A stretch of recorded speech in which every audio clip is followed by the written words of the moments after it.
தனிக்கோயில் நாச்சியாராக வீரலட்சுமியாக எழுந்தருளி இருக்கின்ற கமலவல்லி நாச்சியாரின் வைபவம் என்ன? சோழராஜா சொல்லக்கூடிய நந்தவர்ம ராஜா என்ற ராஜா இந்த சோழ தேசத்திலே வாழ்ந்து வந்தான். அந்த ராஜாவுக்கு புத்திர பேர் இல்லாமல் வெகுகாலம் இருந்தான். எப்படி தசரதர் புத்திரர் இல்லாமல் கஷ்டப்பட்டாரோ அது போல இந்த ராஜாவும் புத்திர புத்திரி இல்லாமல் சற்று வருத்தமாக இருந்தான். நம்பெருமாளிடத்திலேயும் பெரிய பிராட்டியிடம் ஆளாத காதல். தான் ஒரு வனத்திலே அங்கே சுற்றி கொண்டு வரும் சமயத்திலே ஒரு நந்தவனம், அந்த நந்தவத்திலே ஒரு பத்மம், அதாவது ஒரு மலர், அந்த மலரின் மேலே ஒரு அழகான குழந்தையை கண்டான். அந்த குழந்தை தான் எடுத்துக்கொண்டு அந்த குழந்தைக்கு கமலவல்லி என்று நாமம் விட்டான். நாளொரு மேனியும் பொழுதொரு வண்ணமாக அந்த குழந்தையானது வளர்ந்து வந்தாள். இப்படி ஒரு தசரதன் விஸ்வாமித்திரர் வரும்போது யதா அமிர்தசிய சம்பிராப்தி யதா வருஷ மனோதக பிரணஷ்டசி யதா லாபகா யதா ஹர்ஷோ மகோதயன்னு சொல்லி கொண்டு வந்த தசரத மகாராஜா யதா அமிர்தசிய சம்பிராப்தி யதா வருஷ மனோதக யதா சதிருஷதாரேஷு புத்திர ஜன்மா பிரதர்ஷியத. ஒரு புத்திரன் இல்லாம எப்படி ஒரு ராஜா கஷ்டப்பட்டு அந்த புத்திரன் பிறந்தால் எவ்வளவு சந்தோஷப்படுவனோ அதுபோல விஸ்வாமித்திர உங்க வருகையை நான் சந்தோஷப்படுறேன் அப்படின்னா, அப்ப புத்திர பாக்கியம் அப்படின்றது எப்பேற்பட்ட ஒரு விஷயம் அப்படின்றது நம்ம தெரிஞ்சுக்கணும். அப்பேற்பட்ட புத்திரன் இல்லாத ஒரு குழந்தைக்கு ஒரு ராஜாவுக்கு புத்திரி தான் எடுத்துக்கொண்டு வந்து இங்கே வளர்த்தான் அப்படின்னா எப்பேற்பட்ட செல்லத்தோடு வளர்த்திருப்பான்னு பாருங்க. அந்த குழந்தைக்கும் பெரிய பெருமாள் இடத்துலையும் அதிக காதல். தான் ஒரு நந்தவனத்திலே ஒரு பூப்பந்து விளையாடி கொண்டிருக்கின்ற சமயம் நம்பெருமாள் எப்பொழுதும் பக்தர்களுக்கு இறங்கும் பெருமாள். எப்போதும் பக்தன் ஒரு குரல் கூப்பிட்டான்னு பெருமாள் எழுந்து வந்துடும். ஆதி மூலமேனு சொன்னா யானைக்கு வந்தார். ஏதோ ஒரு பையன் ஜீவபுரத்துல பாட்டிக்கு கீரை கொடுத்தானா அந்த ஜீவபுரத்துக்கு பெருமாள் அந்த குழந்தை பையனா போனார். ஏதோ ஒரு இடத்துல துருவன் தபசு பண்ணானா துருவன் சின்ன குழந்தைக்காக பெருமாள் இங்க இருந்து போனார். இப்படி பக்தா மாம் அபிஜானாத்தின்னு எப்போது ஒரு பக்தன் தன்னை தேடி வரணும்னு ஆசைப்படுறான்னு பெருமாள் முன்னாடி போய் நிற்பார். அதே போல இந்த கமலவல்லி என்ற பெண்ணும் பெருமாள் இடத்துல இருக்கக்கூடிய எல்லா சௌந்தரிய சௌகுமாரிய லாவண்ய யௌவனாதி எல்லாம் கேட்டு பெருமாளை காதல் கொண்டாள். அப்போது பெருமாள் அங்கிருந்து வரார். பெருமாள் எப்படி வரார் அப்படின்னா குதிரை வாகனத்திலே வையாளி இட்டு வராராம். பெருமாளோட ரெங்கநாதர் வையாளி நாம் கேட்கணுமா? அவர் ஆடுற ஆட்டம்னு நமக்கு தான் தெரியுமே. அந்த வையாளிக்கு முடிந்து இப்படி பெருமாள் இந்த தாயாரை பார்க்கிறார், இறங்கி வரார்.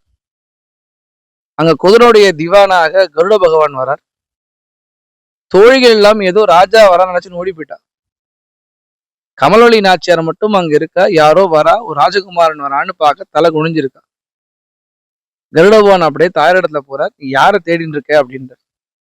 குழந்தையோட விளையாடின்னு இருந்தோம் இங்க. ஏதோ ராஜகுமாரன் வந்தான்னு எல்லாரும் போயிட்டா. ஆனா நான் இவரை பார்த்தா என்னமோ எனக்கு பெருமாள்னு தோன்றது அப்படின்னு நினைக்கிறேன்னு சொல்ல கருட பகவானும் சொல்றார் வந்திருக்கிறது ரங்கநாதன் தான் அப்படிங்கிறார். பெருமாளுக்கும் தாயாருக்கும் காதல் ஏற்பட்ட அங்க இருக்கக்கூடிய ஓடத்திலே ஓடம் மற்றும் ஹம்ச பட்சிகள் எல்லாம் கூடிய சில விளையாட்டு, நிக்குஞ்ச வனத்திலே அங்க இருக்கக்கூடிய எல்லா விதமான புஷ்பங்களையும் பறித்து கொண்டு விளையாட ஏகாந்தமாக பெருமாளும் தாயாரும் இருக்க பெருமாள் அன்றிரவே கிளம்பி சீரகத்து வந்துட்டார். இங்கே பெருமாளுக்கும் விரகம், அங்கே தாயாருக்கும் விரகம். ஒவ்வொரு விரகத்தினாலே ஒவ்வொரு பட்சியாகவும் ஒவ்வொரு மேகத்தையும் நிலாவையும் தூது விடுறா ரெண்டு பேரும். பெருமாளுக்கு விரகதாகம் தாங்கல. இங்கே பகல்ல ரங்கநாச்சியோடு இருக்கார். ராத்திரியா எல்லா விதமான ஐஸ்வர்யங்கள் புடவைகள் எல்லாத்தையும் எடுத்துக்கொண்டு இங்க உரையிற்கு வந்துட்டார் பெருமாள். இங்க தாயார் பெருமாளோட எங்கெங்கெல்லாம் சென்றாலும் அந்த இடத்துல போய் நின்று இங்க பெருமாள் எப்படி இருந்தோமே, பெருமாள் அப்படி இருந்தோமே, பெருமாள் அப்படி இருந்தோமே, பெருமாள் அப்படி இருந்தோமேன்னு ஏங்கி இருக்க. பெருமாளோட குதிரலாடம் சத்தம் கேட்க அந்த சத்தம் கேட்கிறதும் தாயார் ஓடுற பெருமாள் அங்கிருந்து வரார். பெருமாளும் தாயாரும் அங்க இருக்கக்கூடிய இடத்துல ஏகாந்தமாக இருக்கிறார்கள்.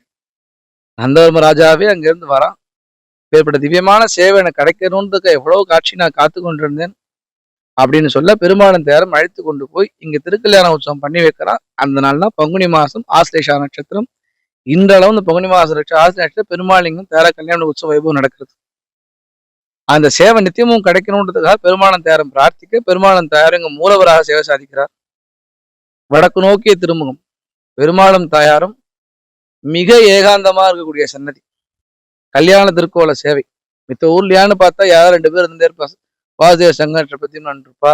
இல்ல மார்க்கண்டேய மகரிஷி இருப்பா, பூமி பிராட்டி இருப்பா, எல்லாரும் இருப்பா பெருமாளை சுத்தி.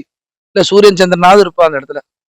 ஆனா இந்த ஊரிலே ஏகாந்தமாக பெருமாளும் தாயாரும் கல்யாண திருக்கோலத்திலே இந்த ராஜா பிரார்த்தனை பண்ண பெருமாள் இப்போடு வடிவழகோடு பெருமாளும் இங்கே தாயாரும் எழுந்தொழியிருக்கிறார்கள்.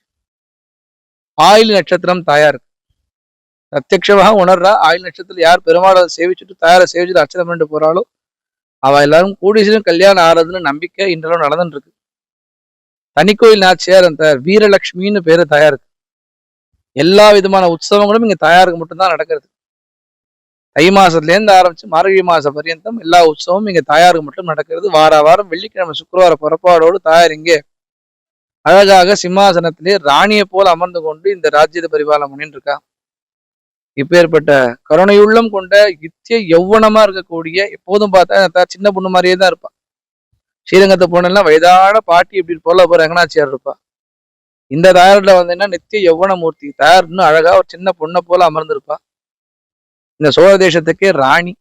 அதனால இந்த தாயார் இடத்துல எல்லாரும் வந்து தாயார் அனுகூலத்தை பரிபூர்ணமாக பெற்று திவ்யதேசத்தையும் நல்லபடியாக சேவிச்சு திவ்யதேசம் அலங்கரிக்க வேண்டும் பிரார்த்திக்கிறேன்.